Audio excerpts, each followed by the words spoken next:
Ask Tom on Home Show. Kevin from Brazoria has a remodel re-roof question. Yeah, he's got a 1965 concrete block house about 7 miles from the coast, and he's fixing to do a bunch of work on this house.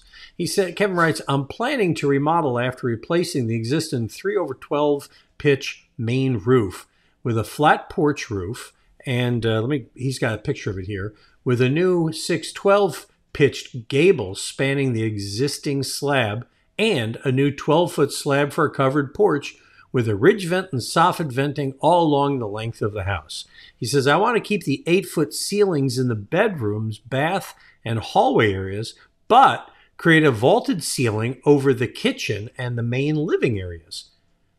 Here's his question. How should I ventilate and insulate the vaulted ceiling portion of the home? What say you, Tom? Well, if you're going to a 612, you can still have a vaulted ceiling, but you're going to lose a little bit of it. But you can keep the line of the bottom of the rafters if you want. What you do is you go ahead and frame it all up, put your rafters in, whatever size they might be, probably a 2x8. From what I'm just looking at and the size of the house, a 2x8 rafter system probably is going to be what's going to be recommended with a 2x10 ridge.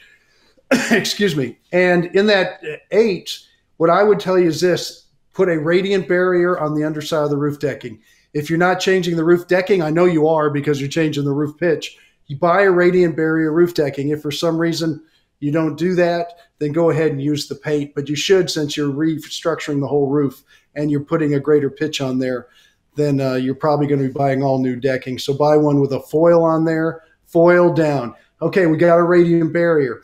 Now what we need to do is get at least an R25 in there, which is going to be about 12 inches or so. So if you can, minimum R19, but if you can, get a R25 and make sure you leave about a 3/4 inch airspace. That's all you need.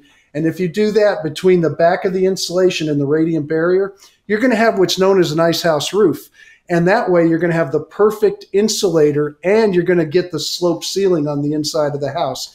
Now you say, well, if it's a 2x8 rafter, it's not deep enough. You're right. What you want to do is add just a spacer board on the bottom of the rafters to make it the depth you want. You can just scab a board next to it to hang your sheetrock and give you a little depth to put your insulation in there. But try to get about an inch of space or 3/4 minimum of just an air passage on the back side of the insulation, and it'll work great. And you'll still have that slope on the inside. You just have to fur down a little bit to give yourself the depth of either an R25, which is ideal, or if you only want to go an R19, then the 2x8 will be enough because an R19 is 5¼ inches thick. R25 is going to be closer to 8, so you might have to put like 2x2s on the bottom of your rafters just to give you another 1.5 inches.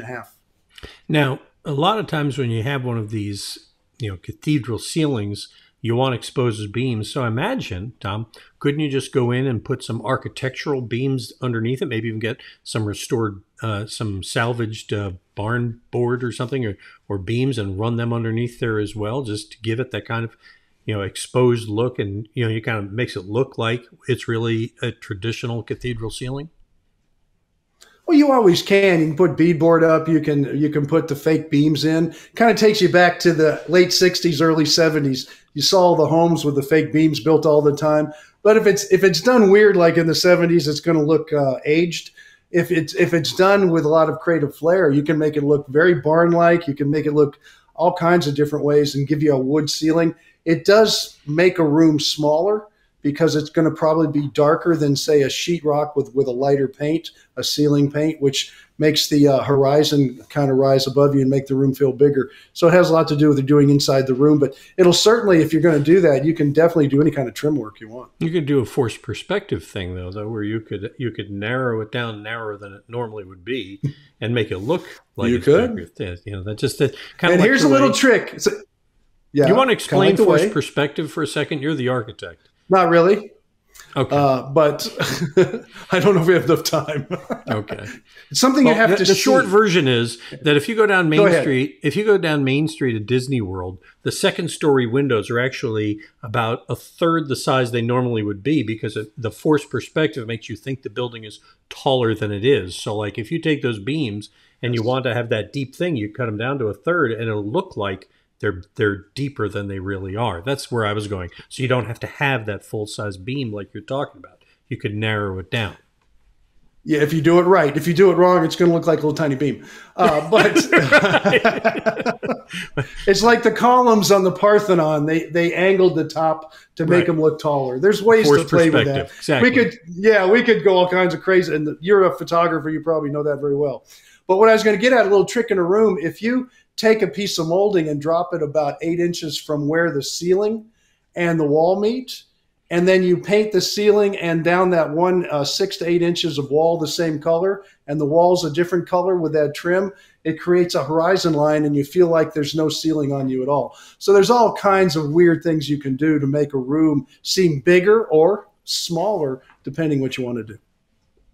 When size counts, Tom has the answer, and you can get it by clicking on the Ask Tom button at HomeShowRadio.com and fill out that form. And do us a favor, send us pictures. You know, when we get those, it helps us understand better and make a more useful video, because when we answer your question, we're actually answering it for everybody, because other people are probably struggling with some of the things you are as well, and we want to help as many as we can.